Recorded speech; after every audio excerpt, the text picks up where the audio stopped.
actors, okay, who come from our student population, our staff population. Occasionally I can compel faculty to get involved too. And they're going to present a scenario that's designed to help us focus on some of the dynamics of a problematic situation in the workplace. So we're going to take a look at what can happen when people aren't clear about their personal responses and their professional responsibilities when they're dealing with something that might be conflict. So your goal is to observe the complexity of the interaction, and we're going to then begin a dialogue with each other that will help us get to, gee, does this fall under this area of the sexual harassment policy or not? What we're not going to do is provide any perfect solutions to what you're seeing, okay? Though I don't know about you, but I'm actually somebody, when I watch television or I go to the movies, I sometimes internally talk back to the people I'm, why are you doing that?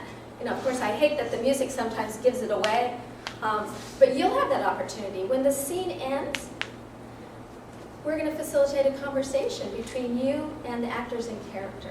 You'll get to ask them questions. What was motivating them? What was the behaviors you observed? What are they feeling? What's going on?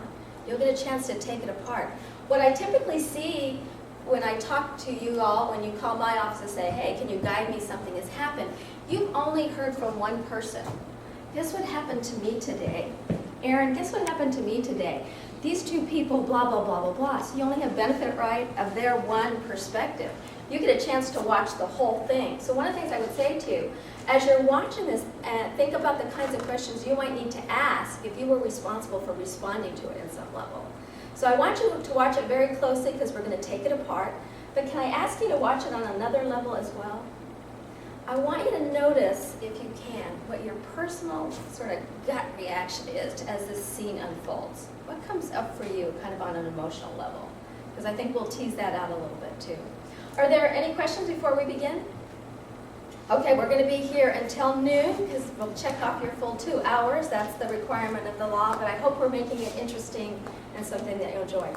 So let me set the scene for you. What we're going to see is a scenario called, what does it take to get the job?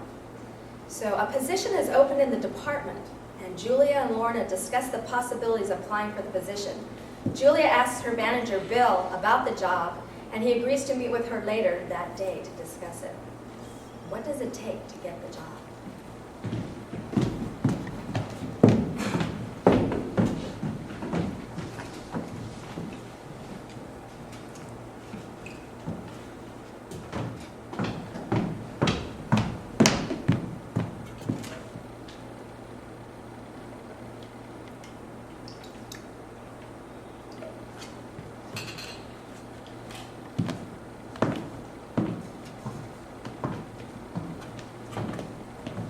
Good morning, Julia. Julia. Oh, hi, Lorna. How are you? I'm good. How are you? Oh, okay. I don't believe you. What's up? I was thinking of applying for Jerry's job, but I think Bill is going to give it to Steve because he has more experience.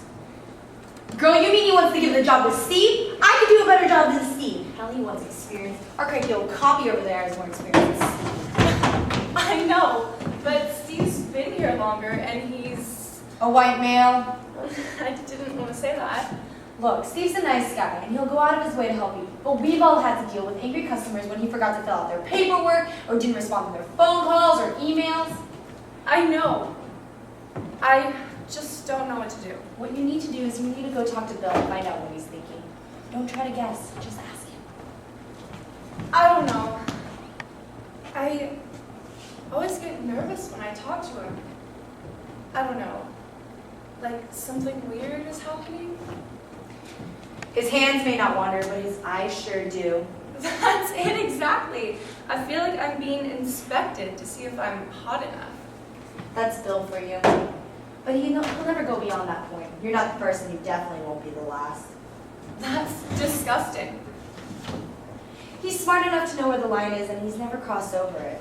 It's gotten worse, though, after his divorce 3 years ago.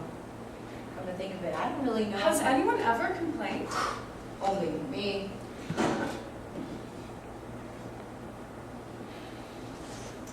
What about you, Lorna? Why are you still here? Why haven't you applied for this job? Girl, don't even get me started on that. I trained far too many people for a job I wasn't good enough to have. You're what? This is my 6th department. I don't need that anymore. I'm so sorry. I never knew. Honey, I've reached the point where I've given up. I'll retire in a couple of years and live the rest of my life. But you have your entire future ahead of you. I guess I need to decide if I really want to work here. If you don't want to work here, I suggest you start looking for another job. You did not come to Berkeley to make a career out of customer service here. You're right. Thanks, Lorna. I will talk to him. That's the spirit. I'll see you later. Good morning, Laura. Bill?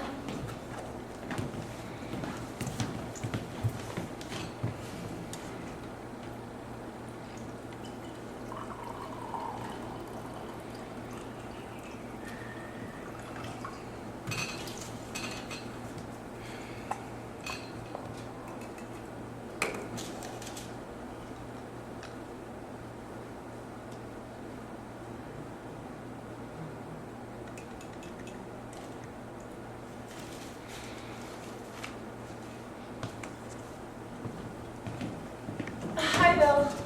Oh, hello, Julia. How are you doing? Do you think it'd be okay for me to talk to you for a few minutes? I've got a meeting to go to, but Oh. I have a few minutes. I don't want What's to up? bother you if now's not good. No, not a bother at all. What's going on? Well, I know Jerry's retiring, Yeah. and I was thinking of applying for his position. I wanted to ask you about it. Okay. You know that position, we're looking for someone who has several years of experience, and I think you've only been here a couple of years. Is that correct? I know I've only been here a couple of years, but as a customer service person, I've had to learn all aspects of Jerry's job. Jerry himself, said I knew almost as much as him. Okay. Plus, I worked here 3 years as a student employee. I know how to prepare and process all of the forms, and I know all the policies and procedures. And I finished my project management certificate from Extension C. Okay, magnifico. This is a great accomplishment, Julia. This really is. But to tell you the truth, we're looking for someone with a wide range of experience. It's the little nuances that take time to master and the politics involved. I really didn't know you were interested in the position. I work with all the contact people we use. I have good relations with all of them. Jerry has been very helpful in giving me opportunities to learn, and Lorna's been so helpful. You know, Steve has been here a lot longer, and he really has that wide range of experience that we need here. I really have to think about what's best for the whole department. I'm confused. I thought you called Steve an idiot and a moron in the staff meeting the other day. I'm sorry, I shouldn't repeat that. No, that's all right.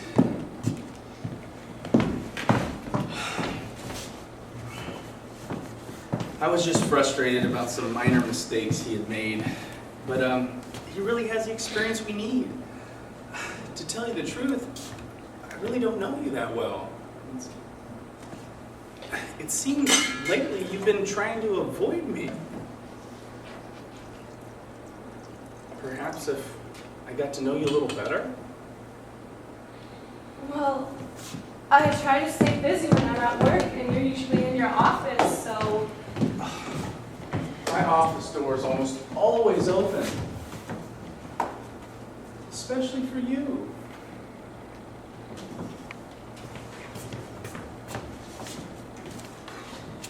So, I guess there's no point in me applying for this position if Jerry already has it all wrapped up. I mean, I don't want to waste anyone's time if there's no point.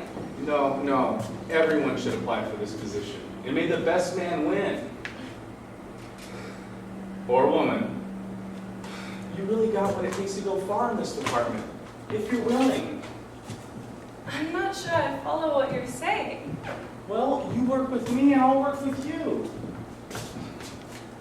I gotta get to my meeting. Perhaps we could talk about this later. Maybe over dinner? Oh. Sure. Great.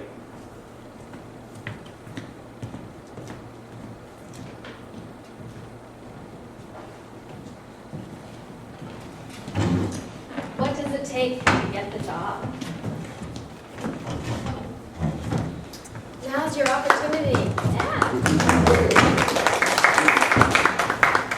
Now's your opportunity to ask questions. You can ask anything you'd like. Want to focus on their behavior, their feelings, their motivations. What information would you need if you were having to resolve this in some level? Yes. Oh, but I'm sorry. Before we begin, let me have you start by reintroducing yourself to the audience. Can I start with you? Yes, my name is Bill Adler, and I'm the department head for the sports publications department. Thank you, Bill. How long have you been on campus, by the way? I've been on campus, it's now 22 years, but at this position currently it's been 10 years. Hi, my name is Lorna Wong. I am the administrative assistant in the advertising department here at UCB for the sports department. I've been working here for 25 years. Lorna, thank you. Hi, I'm Julia Russo. I am an administrative assistant who focuses on customer service, and I've been here for 2 years, but I worked here as a student employee for 3 years, so 5 years. Okay, thank you. So we have Bill, Lorna, and Julia. And your hand's been up. What would you like to ask? Yeah, I was just picking up on Julia's body language. I was just wondering, how are you feeling right now after what just happened in the break room? I'm truthfully kind of shocked. I'm not sure what to think yet. Other questions? Yes. For Bill, how did you get to be a manager when you don't have any confidentiality about a search that's going on, when you're talking about different candidates and their pluses or minuses? We have kind of a small office, and I knew that she knew that Steve was applying for the job, and I probably shouldn't have mentioned Steve for that position, because it's not set in stone yet. We're still taking applications. It actually closes in 2 days. So yeah, I probably shouldn't have mentioned him by name. But following up on that, should you mention any candidate? If the position, if it hasn't even closed? No, I probably shouldn't have. Okay. So why does the sports department have such a big deficit? I don't know. Maybe it's some of the other sports that don't draw enough fans that are leeching our funds. But yeah, and hopefully, yeah, with this new analyst position, whoever gets it can definitely close the gap on that. Yes. So, Lorna, I think you said you were the only one that Bill has acted inappropriately with people in the past, and you were the only one who said something. Can you tell me about what happened? So this is not the first time. Julie's not the first girl who's approached me about these issues. There were 2 other young girls that worked in this department as well, Mandy and Jennifer. They've come to me before telling me about Bill's comments, inappropriate comments. Bill has never crossed the line, has never done anything to, touch them or anything. And so my role, what I feel my role is throughout my years working here, is to be here to listen to them. And I try as much as possible to push the girls to go talk to Bill himself. I want to empower these women to defend themselves. Yeah. Why didn't you tell me before About the other girls? it never came up, and I had no idea that Bill was making these comments towards you. It was the first time I heard of it today as well. Lorna, we've been coworkers for a long time here at Berkeley, and how come you never told me any of that? I don't want to make people feel uncomfortable. I don't think it's any of my business, and our relationship is very professional. I don't think it's any of my business to delve into their issues. Whose business would it be? I think it's